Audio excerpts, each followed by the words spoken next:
নাহমাদুহু ওয়া নুসাল্লি আলা রাসূলিহিল কারীম, আম্মা বাদ। সম্মানিত শ্রোতাবৃন্দ, আজকে আমরা বাংলাদেশে একটি কঠিন অবস্থা অতিক্রম করছি। একটার পর একটা হত্যাকাণ্ড হচ্ছে, ধর্ষণ হচ্ছে, দুর্নীতি হচ্ছে। অতীতেও আমরা দেখেছি একটার পরে একটা ঘটনা ঘটেছে, কোনোটারই সঠিক কোনো বিচার হয়নি এবং উম্মত জনগণ কারো কাছে বিচার পাওয়ার মতো ছিল না। যাদের কাছে বিচার চাবে তারাই হত্যার সাথে জড়িত, ধর্ষণের সাথে জড়িত।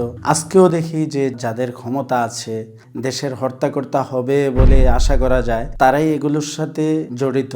সুতরাং আমরা আমাদের অতীত থেকে, বর্তমান থেকে শিক্ষা গ্রহণ করতে পারি, শরীয়ত ছাড়া, আল্লাহর বিধান ছাড়া এই উম্মতের জানের নিরাপত্তা, মালের নিরাপত্তা, মা বোনদের নিরাপত্তা আর কোনোভাবেই হতে পারে না। আল্লাহ সুবহানাহু ওয়া তাআলা এই উম্মতকে শরীয়ত দিয়েছেন তাদের নিরাপত্তার জন্য। সার্বিকভাবে তারা যাতে নিরাপদ থাকতে পারে, তাদের মা বোন নিরাপদ থাকতে পারে, তাদের জীবনের নিরাপত্তা হয়, তাদের মালের নিরাপত্তা হয়, সেই জন্যই আমাদেরকে শরীয়ত দিয়েছেন।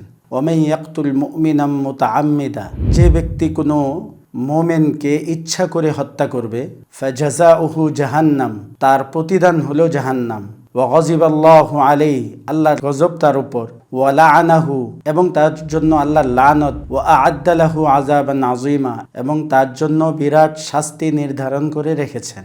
সূরাতুল মাইদার 32 নম্বর আয়াতে আল্লাহ সুবহানাহু ওয়া তাআলা বলেন, মিন আজলি যালিকা কাতাবনা আলা বনি ইসরাঈল, যে আমি বনি ইসরাইলের উপর এটা ফরজ করে দিয়েছি, আন্নাহু মান কাতালা নাফসাম বিগাইরি নাফসিন আও ফাসাদিন ফিল আরদ, যে ব্যক্তি কোনো হত্যার পরিবর্তে হত্যা করেনি অথবা বিশৃঙ্খলার কারণে তাকে হত্যা করা হয়নি, অনার্থক হত্যা করা হয়েছে, ফাকাআন্নামা কাতালান নাসা জামিআ, অনার্থক হত্যার কারণে আল্লাহ সুবহানাহু ওয়া তাআলা বলেন যে একজনকে হত্যা করা এমন হয়েছে যেন সে পুরা উম্মাকে হত্যা করেছে, সকল মানুষকে হত্যা করেছে। ওমান আহইয়াহা ফাকাআন্নামা আহইয়ান নাসা জামিআ, আর যে একজনকে বাঁচিয়ে রেখেছে সে যেন পুরা উম্মতকে বাঁচিয়ে রেখেছে।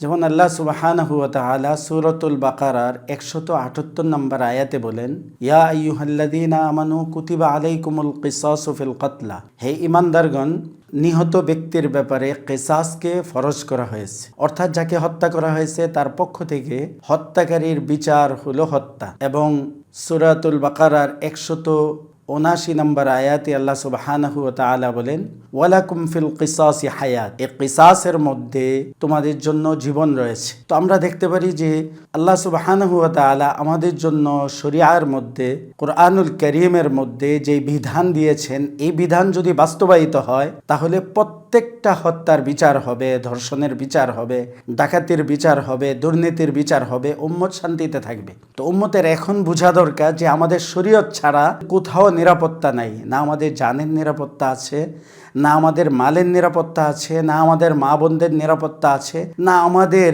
দেশের নিরাপত্তা আছে। তো সুতরাং এখনো আমাদের বোঝা উচিত যে এই উম্মতের জাগার সময় এখন। আমরা যদি শরীয়ত বাস্তবায়ন করতে পারি তাহলে আমরা প্রত্যেকটা ক্ষেত্রে বিচার পাবো এবং এই শরীয়তের যে উপকারিতা আছে সেটা আমরা পাবো, আমরা নিরাপদে থাকতে পারবো, আমাদের সবকিছু নিরাপদে থাকবে।